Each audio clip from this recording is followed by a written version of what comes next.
Again, I suppose there'll be a chirp here and there, those who are looking at the protests from their flats in and around what is now Hillbrow. But beyond that, I don't think there's going to be much said about any kind of violence. In fact, what we have been struggling with is trying to get people to continue moving so that this march can essentially get to where it is meant to. But as you can see now, there is a moment, it seems, of reprieve for those who, let me also tell you, are going on an uphill march at this stage and have been for quite some time now.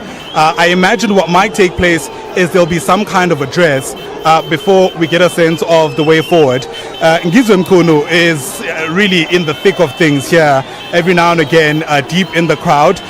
There was a point where even he was struggling to get some messages. Again, the thing that me has stood out is how many people are still carrying some kind of stick or branch, despite the companies even recently yesterday saying that there should be no weapons, even those that are carried in the name of some kind of cultural identity. National defense for many of those who are here.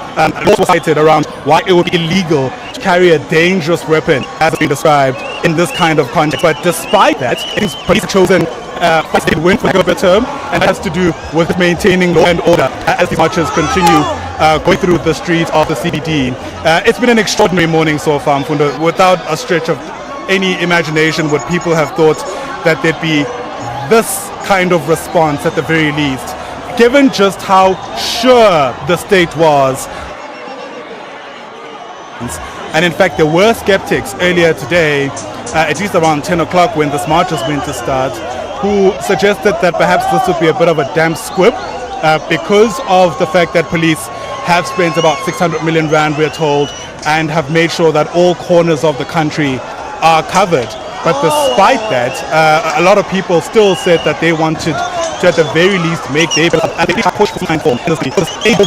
unique. This kind of sentiment not new to this country either, but there's certainly been a revival, if you like, in the amount of people who are also hoping that the dial, so to speak, will shift. So Mfundo, we'll continue moving with this crowd until we get to where they're going. For now, it's back to you in studio.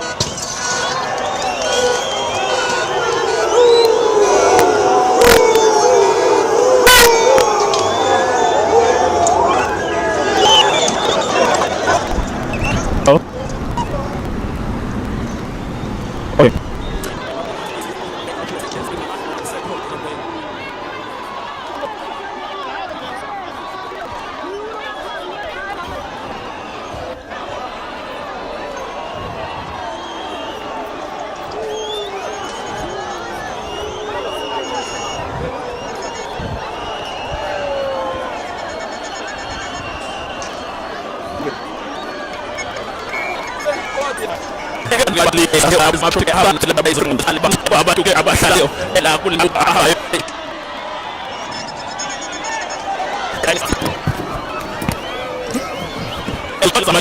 ukwazi ke ukuyithola le mali ngiyakuthola manje zakubizama ukujuma singene emotweni ukuze sikwazi ukuthi ke siqhubeke nokuthuleka ke ukusuka nokuhlala kwayo le mali